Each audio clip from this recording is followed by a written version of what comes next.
and welcome back to my film and TV channel. We're all staying safe and well, and we've got $100 million budget film today, so not the biggest I've looked at recently. Probably Napoleon, I think, was the biggest one I've done recently, but this is a science fiction film. It's a prequel. It's a prequel to another 4 films that have already been featured in it. So we're going to have a look at something called The Hunger Games, The Ballad of Songbirds and Snakes. Please, if you're new to the channel, push that subscribe button, push the bell notifications, everything film and TV, reviews like this, information vlogs, lots of different things. Let us know what you think of this latest Hunger Games franchise version. It'd be great to hear from you, or anything to do with film and TV. It doesn't have to be about this film. Be great to hear from you. You can give us a like, guys, give us a thumbs up, be much appreciated. Yes, The Hunger Games, A Ballad of Songbirds and Snakes, a 12A certificate, which is fair enough.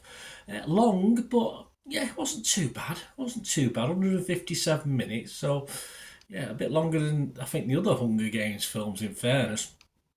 And it's classed as a dystopian action film directed by Francis Lawrence and based on the 2020 novel The Ballad of Songbirds and Snakes by Suzanne Collins, and a prequel, of course, to The Hunger Games 2012, and it's the 5th instalment in the old series of The Hunger Games. It stars Tom Blythe, Rachel Ziegler, Peter Dinklage, I like Peter, Jason Schwartzman, Hunter Schafer, Josh Andres Rivera and Viola Davis, who seem to enjoy herself a little bit in this. And it's set 64 years before the events of the first film, so yeah, one or two characters you sort of know how they end up, so yeah, it doesn't sort of take anything away from what we're watching. Its plot follows the events that lead a young Coriolanus Snow, Coriolanus Ladus, on the path to becoming the tyrannical leader of Panem, including his relationship with the Hunger Games District 12 tribute Lucy Greybeard during the 10th Hunger Games. Yes, so it was way back in time, of course. This was released on or around November the 17th in the US and in different territories. So you're probably watching this now, or you can watch this at the cinema still, wherever you are. These are all scores as at the 28th of November 2023, 2 p.m. UK time. All generally positive. There's one sort of lesser one, but generally we're over that 6 mark that I like to see. Rotten Tomatoes, 207 critics, 6.4 out of 10. All well and good, 66% positivity, 136 fresh, but a fair chunk of rotten, 71 rotten. The website's consensus, an outstanding cast and exciting story helped make The Hunger Games, A Ballad of Songbirds and Snakes a worthy return to Panem, in spite of a rushed and somewhat frustrating ending. Yeah, we'll get into that. Metacritic, their average 54 out of 100, so they weren't enthused. There was a lot of good scores though. That was 51 critics. Total Films Kevin Harley gave it 60 and said Davis, Dinklage, Ziegler and the game's thrill, but Snow doesn't quite summon the substance needed to fulfill this long haul prequel's ambitions. I'd have to agree with that. There's something lacking in this. Is it just parts of it just not quite deep and dark enough for me for this one? Empire's Hannah Flint said it has a few laughs, well, not as much as the others, I don't think, and some stylish outfits, again, not as much as the others, but this is unfortunately a shallow prequel, one which fails to breathe new life into the Hunger Games franchise. Yes, Hannah only give this 40, so a bit of a mix of opinion there. The public generally are okay. Internet Movie Database, 34,000 scores and reviews as I'm recording this, 7.2 out of 10. So I can't see that dropping too much below 7 over time.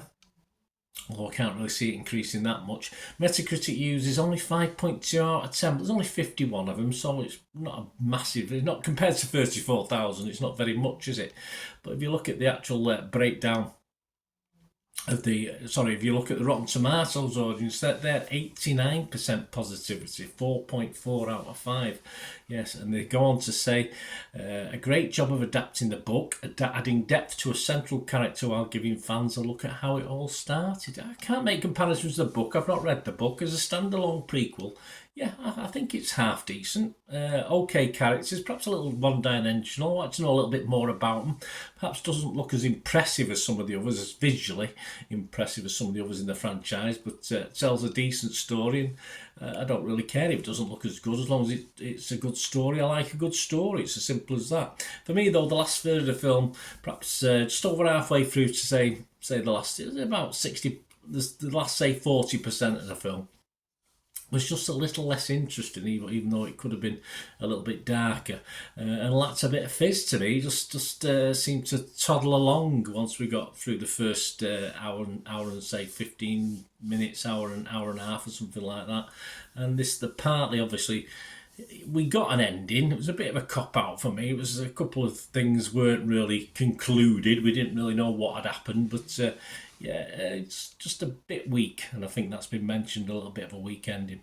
Knowing the history of the main character didn't affect, obviously, the main male character, of course, didn't affect the watching. It's always good when a film can be watched without necessarily having to watch the other instalments, but of course, knowledge of the other instalments would help, and certainly help this along just a little bit.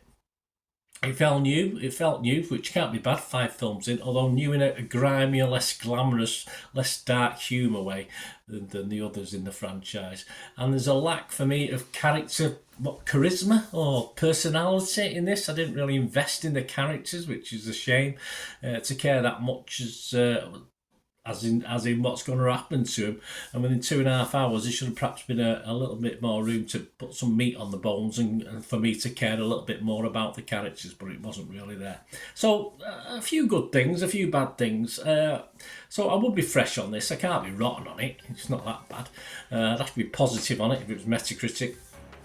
And I'm just going to give this my watchable score. I was certainly, after the first half of the film, I was up to about 7 out of 10. But by the ending, I was just a little bit underwhelmed. So I'm going to give this a 6 out of 10, which is okay. It's fine. A very good start, but pretty middling to end chapters. Just a bit of a letdown for me. Just didn't back up how it started, which I quite enjoyed the story and how it went along. But yeah, it sort of lacked a bit of oomph when it got further into the film. Let me know what you think, guys. Great to hear from you. Till we meet again. Well, that's one thing, don't I? Please stay safe, everyone. Bye for now.